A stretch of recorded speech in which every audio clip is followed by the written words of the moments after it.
الحمد لله وكفى وسلام على حبيبه المصطفى أما بعد فأعوذ بالله من الشيطان الرجيم بسم الله الرحمن الرحيم ومن أظلم ممن منع مساجد الله أن يذكر فيها اسمه وسعى في خرابها صدق الله مولانا العظيم۔ بارگاہ رسالت میں آپ صلی اللہ علیہ وسلم میں درود پاک کا ہدیہ پیش کریں۔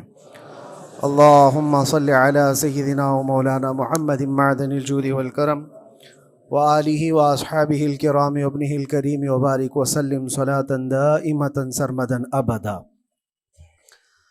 اللہ عز و جل قرآن عظیم میں ارشاد فرماتا ہے، اس سے بڑا ظالم کون جو اللہ کی مسجدوں میں اللہ کا ذکر کرنے سے روکتا ہے، وہ سب سے بڑا ظالم ہے۔ ومن اظلم ممن منع مساجد اللہ، اللہ کی مسجدیں، اللہ کا گھر اس کے ذکر پاک کے لیے ہوتی ہیں، اس کی عبادت کے لیے ہوتی ہیں، اور جو اللہ تبارک و تعالیٰ کے ذکر سے اور اس کی عبادت سے روکے، اللہ قرآن میں فرماتا ہے وہ سب سے بڑا ظالم ہے۔ میرے عزیزو، تاریخ اگر دیکھتے ہیں ہم تو ہر زمانے میں معرکہ حق و باطل ہوتا رہا ہے۔ باطل طاقتیں ہمیشہ یہ چاہتی ہیں کہ اللہ کے ذکر کو روکیں، کیونکہ طاغوت شیطان جس کا ذکر قرآن میں ہے وہ ہمیشہ سے یہ چاہتا رہا ہے کہ اللہ کا ذکر کرنے والوں کو روک دیا جائے، کیونکہ اس نے اللہ تبارک و تعالیٰ سے یہ وعدہ کیا، چیلنج کیا تھا، لَأَقْعُدَنَّ لَهُمْ صِرَاطَكَ الْمُسْتَقِيمِ، اے رب میں تیرے سیدھے راستے پر بیٹھ جاؤں گا، ثُمَّ لَآتِيَنَّهُمْ مِنْ بَيْنِ أَيْدِيهِمْ وَمِنْ خَلْفِهِمْ وَعَنْ أَيْمَانِهِمْ وَشِمَائِلِهِمْ، اور میں اس سیدھے راستے پر جو بھی گزرے گا اس کو کبھی سامنے سے آ کر بہکاؤں گا، کبھی پیچھے سے آ کر بہکاؤں گا، کبھی دائیں سے کبھی بائیں سے۔ اور اللہ تبارک و تعالیٰ سے شیطان مردود یہ کہتا ہے، وَلَا تَجِدُ أَكْثَرَهُمْ شَاكِرِينَ، تو تیرے بندوں میں شکر گزار بندے نہیں پائے گا۔ مطلب یہ ہے کہ ابلیس لعین مسلسل یہ کوشش میں ہے کہ اللہ تبارک و تعالیٰ کے بندوں کو اس کے ذکر سے دور کرے، اس کے شکر سے دور کرے۔ آج بھی وہ کیفیت ہم دیکھتے ہیں کہ سب سے زیادہ اللہ کے ذکر سے روکنے کے لیے جو شیطانی طاقتیں کوشش کر رہی ہیں، مگر میرے عزیزو یہ تمہارا امتحان ہے، تمہارا امتحان ایسا کہ کبھی یہ مت سمجھنا کہ تم خالی ہو، کیونکہ قرآن پاک اللہ تبارک و تعالیٰ 21ویں پارے میں فرماتا ہے، احسب الناس ان یترکوا ان یقولوا آمنا وہم لا یفتنون، کیا لوگ یہ گمان کر کے بیٹھے ہیں کہ وہ ایمان لے آئے تو ہم ان کو آزمائیں گے نہیں، یا ان کو چھوڑ دیا جائے گا؟ جو ایمان لایا ہوا بندہ ہے وہ آزمایا جائے گا۔ ایمان اگر تمہارے پاس ہے تو تمہیں امتحان سے بھی گزرنا ہی ہوگا۔ یہ ایمان کسی حلوہ پراٹھے کا نام نہیں ہے، کھا کر کے مست نیند سو جائے، پھر اسے اس دار فانی میں، اس دنیا میں امتحانات سے گزار کر کے اپنے ایمان کی کسوٹی کو دکھانا ہوگا۔ اسی لیے قرآن یہ بھی کہتا ہے کہ تمہیں کیسے کیسے آزمایا جائے گا، وَلَنَبْلُوَنَّكُمْ بِشَيْءٍ مِّنَ الْخَوْفِ وَالْجُوعِ وَنَقْصٍ مِّنَ الْأَمْوَالِ وَالْأَنفُسِ وَالثَّمَرَاتِ، ہم تمہیں آزمائیں گے کبھی بھوک سے، کھانے کی قلت سے، اور کبھی خوف سے، ڈر آئے گا تمہارے پاس، اور پھر اللہ تعالیٰ فرماتا ہے کبھی مال و دولت کی کمی سے، وَنَقْصٍ مِّنَ الْأَمْوَالِ وَالْأَنفُسِ، کبھی لوگوں کی جان چلی گئی ہو، کثرت سے تمہارے عزیز مر گئے، یہ بھی آزمائش ہے، اور پھلوں کی کمی۔ اللہ تعالیٰ فرماتا ہے یہ 5 چیزیں ہیں جو تمہاری زندگی میں آئیں گی اور تمہیں آزمایا جائے گا، اور ان کمیوں کے وقت تمہارا ایمان دیکھا جائے گا تم کیا کہتے ہو۔ اور اللہ تعالیٰ فرماتا ہے جب کبھی تمہیں بھوک سے آزمایا جائے، خوف سے، ڈر سے آزمایا جائے، اور مال کی کمی سے آزمایا جائے، امتحان لیا جائے، تو اس وقت جو بندہ یہ کہتا ہے اللہ فرماتا ہے انا للہ و انا الیہ راجعون. اللہ تعالیٰ فرماتا ہے ان لوگوں کو یہ بشارت ہے، ان صبر کرنے والوں کو یہ بشارت ہے کہ جب ان پر مصیبت آتی ہے تو یہ کہتے ہیں ہم اللہ ہی کے ہیں اور اللہ ہی کی طرف لوٹنے والے ہیں. یہ مصیبت کے وقت یہ جو 5 چیزوں سے آزمایا گیا ہے، ان آزمائش کے دور پر جو بندہ اللہ تبارک و تعالیٰ کی اس عطا پر راضی رہتا ہے وہ صبر کے ساتھ نکل گیا ہے. آج کے دور میں بھی میرے عزیزو بے شمار جانیں ہماری درمیان سے جا رہی ہیں. آپ کو اندازہ ہے موت اتنی عام ہو گئی ہے، اتنی عام ہو گئی ہے کہ اب لوگوں کو موت پر کوئی افسوس بھی نہیں ہوتا. ہر دن خبریں موت کی سرخیاں چھاپتی ہیں. 100-200 کی موت کوئی معنی نہیں رکھتی. آج فلسطین کے نہتے بچوں میں تقریباً 45,000 لوگ سال بھر میں مر گئے. 45,000 کوئی تعداد ہوتی ہے کہ نہیں ہوتی؟ اتنی بڑی جانوں کا جو نقصان ہے یہ آزمائش ہے. اور یہ جانوں کے ذریعے سے آزمائش تھی. مال کی کمی کی آزمائش تو ایسی ہے، ملک شام، یمن، بہت سارے ایسے ٹوٹے پھوٹے علاقے، عراق، جہاں پر لوگ کھانا اور دوائیوں سے جوجھ رہے ہیں اس طرح سے کہ وہ گھاس کھانے پر مجبور ہیں. بہت سارے ایسے علاقے جہاں پر چھوٹے بچے پھینکے ہوئے کچرے میں سے دانے چن کر کے کھا لیا کرتے ہیں. وہ اپنے پیٹ کی اس آگ کو بجھانے کے لیے دانے دانے کے لیے ترس رہے ہیں. یہ بھوک کی آزمائش ہے، مال کی کمی کی آزمائش ہے، جانوں کی آزمائش ہے. عزیزان گرامی وقار، اور پھر خوف کے ذریعے سے جو آزمائش ہے وہ ہم دیکھ رہے ہیں. آج خوف ظالموں کے ذریعے سے تم پر مسلط کیا جائے گا. ہر آدمی ڈرا سہما ہوا، ہر آدمی اپنے اندر ایک ڈر لیے بیٹھا ہے کہ نکلوں گا تو کیا ہو جائے گا. ان سب کے درمیان اللہ کی بارگاہ میں سجدہ ریز ہونے کا نام ایمان ہے. سب حالات ہوں گے اس طرح سے، اور انہی حالات کے درمیان جو بندہ اپنا سر جھکاتا ہے مولا کریم کی بارگاہ میں وہ ایمان والا ہے. آؤ اگر ایمان کی کمال کی مثال دیکھنا ہے تو کربلا کے میدان میں کون کون سی آزمائشیں تھی. بھوک کی بھی آزمائش ہے، پیاس کی بھی آزمائش ہے، جان کی بھی آزمائش ہے، خوف کی بھی آزمائش ہے. سب چیزیں ایک ساتھ کربلا کے میدان میں آئی. رسول اللہ کے گھرانے پر، اہل بیت پر وہ کیسا عظیم امتحان تھا جب وہ 72 لوگوں کا 82 لوگوں کا قافلہ بھوک اور پیاس سے جوجھ رہا ہو، 3 دن سے ان کے اوپر کھانا اور پانی بند ہو، اور ان شہزادوں کے ایمان میں ذرا برابر بھی فرق نہیں آتا. نہ ان کے ایمان میں، نہ حوصلے میں، نہ ہمت میں فرق آتا ہے. 3 دن کے بھوکے اور پیاسے باطل سے نپٹنے کے لیے کس طرح سے کمر بستہ ہے. یہاں تک کہ بھوک کی شدت ایسی تھی کلیجہ منہ کو آئے.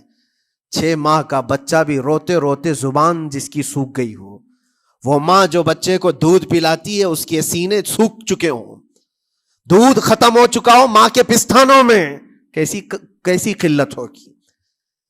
پانی کا ایک قطرہ ان کے گھر تک نہیں پہنچ پاتا. ماں اپنے بچے کو دودھ نہیں پلا سکتی تھی. اس سے زیادہ کیا آزمائش تھی یہ بھوک اور پیاس کی آزمائش. پھر جانوں کی آزمائش تو ایسی، اللہ اکبر.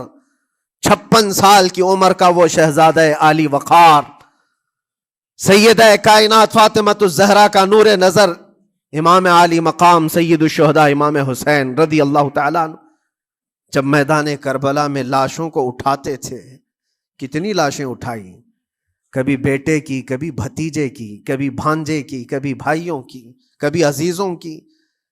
میاں ہم اپنے گھر سے نکلنے والے ایک جنازے کو اٹھاتے ہیں تو 8 دن تک ہمارے اندر سے ہوش نکل جائے. کوئی اپنے بچے کو اپنے ہاتھوں سے دفن کر کے دیکھے پھر کیفیت پتہ چلتی ہے. امام حسین نے ایک نہیں اپنے لاڈلوں کی لاشیں اس طرح سمیٹی ہیں. ان کے جوان بیٹے علی اکبر کو جب شہید کر کے گھوڑے دوڑائے گئے تھے جسم کے اوپر سے، ٹکڑے الگ ہو چکے تھے، اس کو سمیٹتے ہوئے کون بیٹھا ہے؟ رسول اللہ کا نواسا. اور 6 ماہ کے بچے کو ہاتھ کے اندر ظالموں نے تیر سے ایسا مارا تھا کہ حلقوم پہ چلا گیا ہو، اور 6 ماہ کے علی اصغر کا خون جب امام حسین کے چہرے پر اچھل جاتا ہو، کسی باپ کے ہاتھ میں بیٹا وفات کر جائے اور پھر وہ لے کر کے خیمے میں آئے اور ادھر سے بلکتی ہوئی ماؤں کو اور بہنوں کو بھی دیکھے، ان میں بھی صبر کی تلقین دے. کبھی کبھار میں سوچتا ہوں اللہ یہ کیسے امتحانات سے گزرا تھا فاطمہ کا لال، کیسے امتحانات سے. بھوک اور پیاس کی شدت الگ، یہ جانوں کی شدت، جانوں کے جانے کا غم الگ، عزیزوں کی لاشوں کو اٹھانے کا بوجھ الگ، پھر اس پر 22,000 کا لشکر جرار سامنے، اس کا خوف لوگوں کے اوپر ڈالا جا رہا ہے. عزیزان گرامی وقار، یہ سب چیزیں کیا امام حسین کے قدموں کو ڈگمگا گئیں؟ کیا ان کے خاندان والوں کو بکنے پر مجبور کر دی؟ کیا انہوں نے سمجھوتے کر کے اپنا سب کچھ بیچ ڈالا؟ ایک خیمے کا بچہ بھی، خیمے کا ایک بچہ بھی امام حسین کا نکل کر کے آیا ہو تو مجھے تاریخ بتا دو. بلکہ تاریخ تو آج یہ کہتی ہے سرداد نہ داد دست در دست یزید، حقا کے بنا لا الہ است حسین. سر دے دیا مگر ہاتھ یزید کے ہاتھ میں نہیں دیا. حق تو یہ ہے کہ لا الہ کی جڑ کا نام حسین ہے.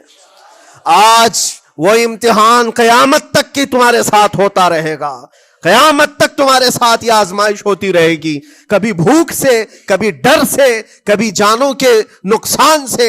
لیکن پھر تمہیں دیکھا جائے گا تم بکتے کتنے ہو، نکلتے کتنے ہو، ہواؤں کے پجاری کتنے ہیں، خواہشات نفس کو ماننے والے کتنے ہیں، اپنے کمفرٹ زون میں جینے کے لیے ایمان کا سودا کرنے والے لوگ کتنے ہیں. یہ آزمائش ہوتی رہے گی میرے عزیزو.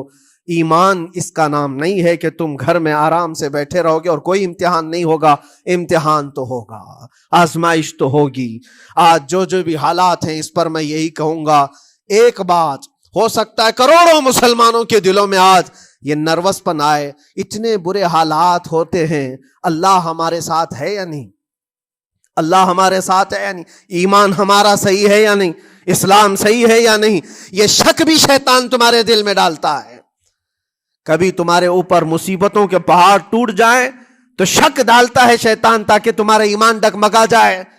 میرے عزیزو، مسلمان ہونے کا مطلب یہ نہیں ہے کہ تم صرف محلات میں جیو گے اور تخت و تاج کے مالک ہی رہو گے، ایسا نہیں ہے.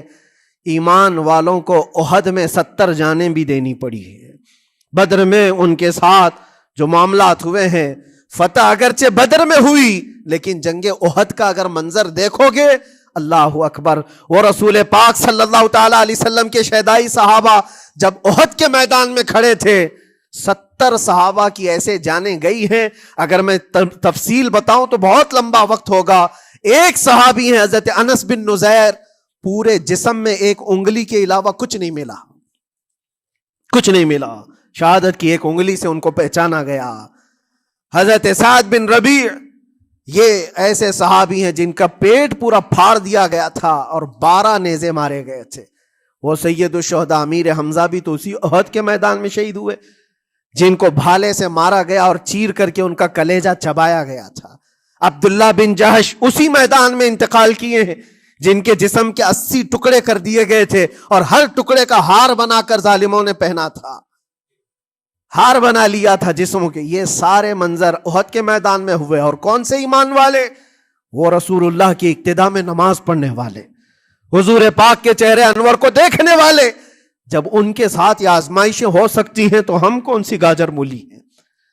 ہمارے ساتھ بھی آزمائشیں ہوں گی. جس کا جیسا ایمان ہوگا ویسا وہ امتحان بھی دے گا، اسی امتحان سے وہ گزارا جائے گا. مگر میں آج کروڑوں مسلمانوں کے دلوں کے بارے میں یہ بات کہنا چاہتا ہوں کہ اگر نروس پن ہے کہ یہ حالات ایسے کیوں ہیں، حالات ہر زمانے میں ہوتے رہیں گے. ستیزہ کار رہا ہے ازل سے تا امروز، شرار ابو لہبی سے چراغ مصطفی. یہ ہماری تاریخ ہے، یہ تاریخ ہے میرے عزیزو. اللہ تعالیٰ قرآن میں فرماتا ہے تِلْكَ الْأَيَّامُ نُدَاوِلُهَا بَيْنَ النَّاسِ. یہ دن ہیں جو ہم لوگوں کے درمیان پلٹتے رہتے ہیں. کبھی تم بادشاہ بنو گے، کبھی فقیر بن جاؤ گے. اور آج جو تخت پر ہیں ہو سکتا ہے وہ کل ڈگر ڈگر گھوم رہے ہوں. آج جن کو طاقت کا نشہ ہے، ہو سکتا ہے وہ بھیک مانگنے پر بھی مجبور ہو جائے. لیکن ایک بات یاد رکھنا، نروس پن اپنے دل میں آنے نہ پائے. ان حالات سے دیکھ کر کے گھبرا نہ جانا. ایمان تمہارا سچا ہے، اللہ کل بھی تمہارے ساتھ، آج بھی تمہارے ساتھ. بس تمہاری عبادت میں فرق آنے نہ پائے، تمہارے سجدوں میں کمی ہونے نہ پائے، تمہارے ایمان میں تزلزل آنے نہ پائے. اللہ ایک ہے تو ایک ہے، اللہ سچا ہے تو سچا ہے. میں نے اللہ کو نہیں دیکھا لیکن اللہ پر ایمان ضرور ہے.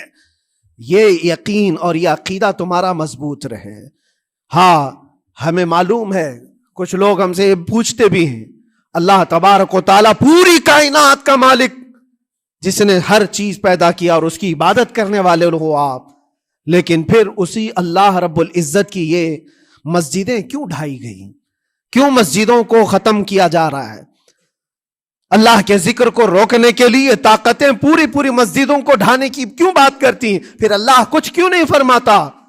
میرے عزیزو، یہ کائنات ہے جس کو اللہ نے اسباب پر بنا کر بھیجا ہے اور تمہیں عمل کے لیے بھیجا گیا ہے. تمہارا عمل دیکھنا ہے، تم کتنے پابند ہو، تم کتنے اپنی حفاظت کرتے ہو، تمہارے ایمان کی، تمہاری عبادتوں کی، تمہاری مسجدوں کی. تم مسجدیں خالی کر کے گھوم رہے ہو، فجر کی نماز میں اپنے گھروں پر سوئے ہو، اور پھر اللہ کے گھروں کی حفاظت کی بات کر رہے ہو کہ مسجدیں ڈھائی جا رہی ہیں، مسجدوں پر آکرمن ہوتا ہے. یہ ساری باتیں کیوں؟ تم جب ان صفوں کو خالی کر دو گے، یہ مسجدیں چیخ چیخ کر پکارتی ہیں اللہ کی بارگاہ میں. پل بھر میں بنا لی، شب بھر میں بنا لی مسجد تو ایمان کی حرارت والوں نے. من اپنا پرانا پاپی تھا، بچپن سے نمازی بن نہ سکے. مسجدیں بڑی بڑی شاندار بنا لینا اور اس کو آباد نہ کرنا، یہ بھی تو ظلم ہے. آپ ان مسجدوں کی حفاظت کی جو بات کر رہے ہیں، ان مسجدوں کی حفاظت صرف کمیٹیاں بنانے سے نہیں ہوتی، نمازوں سے ہوتی ہے، اس کے اندر تلاوت قرآن سے ہوتی ہے. عزیزان گرامی، اور پھر یہ بات ان ظالموں کے لیے کہ اگر وہ ہاتھ لگا کر مسجدوں کو اٹھانا پھینکنا اس کو اپنی طاقت کا ذریعہ سمجھتے ہیں تو سمجھ لو تھوڑے دن کی بات ہے.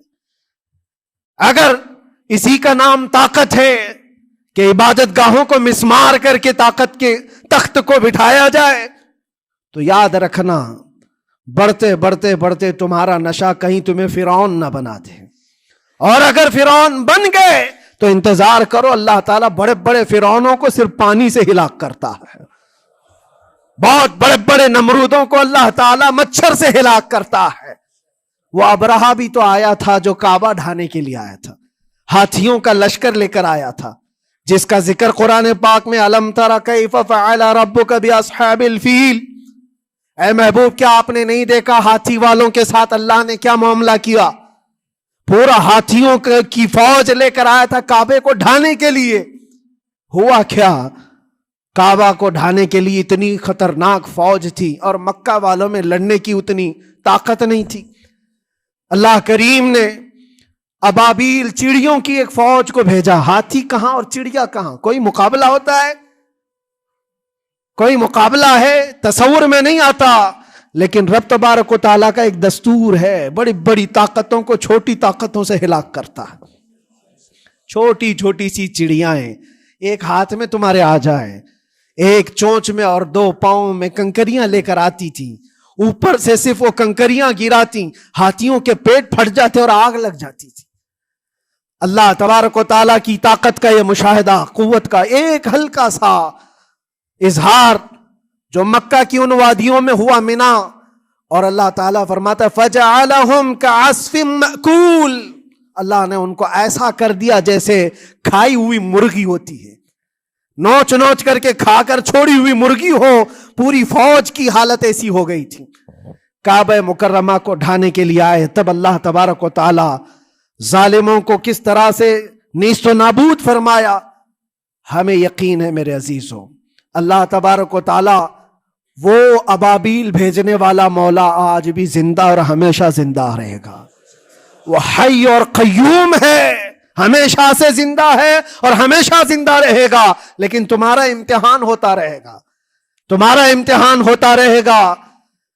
اللہ کے نبی صلی اللہ تعالی علیہ وسلم کے لیے مدد آئی ہے تو اس کا مطلب یہ نہیں ہے کہ وہ صرف بیٹھ کر کے مدینے میں دعائیں کرتے تھے، نہیں، عمل کے میدان میں اترے بھی ہیں۔ صحابہ نے بھوک اور پیاس برداشت کی ہے، کتنے کتنے دنوں تک وہ ایک کھجور پر پورا دن گزارتے تھے، پیوند لگے کپڑے۔ حضرت ابو ہریرہ فرماتے ہیں ہم تو ایک جنگ سے ایسے واپس آئے تھے کہ ہمارے پاؤں کے پورے ناخن اکھڑ گئے تھے، پاؤں کے ناخن اکھڑ گئے۔ خندق کے میدان میں خود نبی پاک صلی اللہ علیہ وسلم اپنے ہاتھوں سے خندق کھودتے رہے، اور پیٹ پر پتھر باندھنا، یہ سب مشقتیں، سٹرگل کیا ہے۔ پھر اللہ سے یہ دعا کیا مولا تو اپنی مدد بھیج دے، تو اپنے رحم و کرم کی بارشیں برسا۔ اور ہم یہاں مست کھا پی کر کے پھر دعا کرتے ہیں مدد آ جائے۔ تم نے محنت کون سی کی، کون سی مشقت کی؟ میرے عزیزو، اگر محنت و مشقت میدان میں اتر کر کرنے کا موقع نہیں ہے تو عبادتیں تو کرو اپنی پوری، اپنی نمازیں تو کمپلیٹ کر لو اور اللہ کو راضی کرو۔ اپنے گناہوں سے اگر وہ غضبناک ہے تو توبہ کرو۔ اور جاتے جاتے یہ بات بھی میں عرض کروں گا کہ آج جن لوگوں کو ایسا لگتا ہے کہ یہ کھیل تماشا ہے، ایک بات یاد رکھنا، کسی مسجد کے ختم ہو جانے سے یا مومن کے کسی کے ہار جانے سے ایمان کبھی ہارتا نہیں ہے، ایمان ہمیشہ جیتتا ہے۔ تھوڑی دیر کی تکلیف تو مومن کو ہو سکتی ہے، لیکن اس کے ساتھ ایمان ہے تو ہمیشہ سر بلند ہے۔ اس سے بڑی کوئی کامیابی کیا ہے؟ ہم نے دیکھا ہے کربلا کی تاریخ میں جیتا کون ہے؟ دنیا کی نظر میں، اس وقت کی میڈیا کی نظر میں، اس وقت کے جو کتے ہوں گے ان کی نظر میں یزید جیتا ہوگا، لیکن قیامت تک ہر مومن کہتا ہے بادشاہ است حسین، بادشاہ است حسین۔ ایمان کی جیت ہمیشہ ہے، اگرچہ وہ ٹکڑوں میں بدل جائے، اگرچہ وہ 1000 ٹکڑوں میں ہو جائے۔ آج بھی پھریرا لہرا رہا ہے تو حسین اعظم کا لہرا رہا ہے۔ اسی لیے یاد رکھو، صرف تخت پہ چڑھ کر بیٹھنے کا نام جیت نہیں ہے۔ ابھی الیکشن بھی گزرا، کچھ لوگ نروس ہوں گے کہ ہم ہار گئے۔ اگر وہ ایمان والے ہیں، سچے ایمان والے ہیں، تو انہیں یاد رکھنا چاہیے جیت اور ہار صرف تخت حاصل کرنے کا نام نہیں ہے، دلوں پر حکومت کرنے کا نام جیت ہے۔ اور آج 800 سال گزر گئے، ہند الولی سلطان الاولیاء غریب نواز کی حکومت ہم سب پر قائم ہے۔ کس بات کی حکومت ہے یہ دلوں کی حکومت ہے۔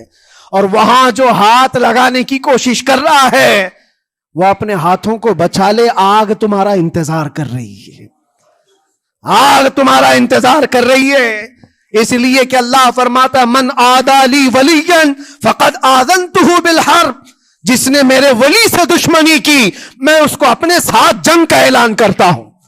اور اب تعالیٰ سے جنگ کرنے کے لیے تیار ہو؟ اللہ کے ولی سے مقابلہ کرنا چاہتے ہو؟ اللہ کے ولی کو چھونا چاہتے ہو؟ رب تعالیٰ فرماتا ہے جو اللہ کے ولی سے دشمنی کرتا ہے اسے میں اپنے ساتھ جنگ کا اعلان کرتا ہوں۔ ہے کسی کی ہمت و طاقت اللہ سے جنگ کرنے کی؟ تو جو یہ چاہتے ہیں کیڑے مکڑوں کی موت مرو گے، اس سے بھی خطرناک ذلیل ہو کر مر جاؤ گے۔ اجمیر معلیٰ یہ صرف اور صرف ایک دھرتی کا نام نہیں ہے، اللہ کے ولی کی آباد کی ہوئی مقدس زمین ہے۔ اور ہم سنیوں کی آستھا ایسے ہے، امام اہل سنت فاضل بریلوی اعلیٰ حضرت فرماتے ہیں دنیا بھر میں جہاں دعائیں قبول ہوتی ہیں ان جگہوں میں سے ایک جگہ کا نام اجمیر معلیٰ ہے، جہاں اللہ تعالیٰ دعائیں قبول فرماتا ہے۔ ہم اپنی آستھا ہی نہیں رکھتے میرے عزیزو، اپنی جان بھی حاضر ہے غریب نواز کے قدموں کے لیے۔ اس لیے میں کہنا چاہتا ہوں سرکار غریب نواز رضی اللہ تعالیٰ عنہ کے رکشک، یہ لوگ اگر یہ سمجھتے ہیں کہ مسلمان بکھر گئے ہیں، ٹوٹے ہیں، بکھرے ہیں، ان کے پاس کوئی طاقت نہیں، کوئی سیاست نہیں، اور ہم جس کو چاہیں آکرمن کر کے ختم کر دیں، ہو سکتا ہے ہم سب کو مار ڈالو تمہاری طاقت کے ذریعے، لیکن وہ غریب نواز ہے۔ اپنے باپ داداؤں کی تاریخ یاد رکھنا، پوچھنا، جو غریب نواز کو اٹھانے کی کوشش کیا اٹھ گئے، اور وہ دھرتی پہ آج بھی آباد ہے۔ انشاءاللہ قیامت تک اجمیر معلیٰ چمکتا رہے گا۔ سرکار غریب نواز رضی اللہ تعالیٰ عنہ کے آستانے سے جو فیض بٹتا ہے، اپنے اور غیر سب وہاں سے فائدہ اٹھاتے ہیں، سب لوگوں کو برابر فائدہ اٹھایا جاتا ہے۔ اسی لیے میرے عزیزو، یہ آزمائشوں کے دور میں میری صرف ایک ہی گزارش ہے، اپنا ایمان مضبوط کرو، اپنا ایمان مضبوط کرو۔ جیسی بھی مصیبتیں آئیں، طاقتیں آئیں، تمہارا سجدے سے سر دور نہ ہونے پائے، اللہ سے غفلت ہونے نہ پائے، تمہارے ذکر و اذکار میں کمی ہونے نہ پائے، مسجدوں سے دور بھاگنے کی کوشش نہ کرو، واپس آ جاؤ، اللہ کی رحمت قریب ہے۔ قرآن میں اللہ فرماتا ہے الا ان نصر اللہ قریب، آگاہ ہو جاؤ، بے شک اللہ کی مدد بہت قریب ہے۔ وآخر دعوانا الحمد للہ رب العالمین۔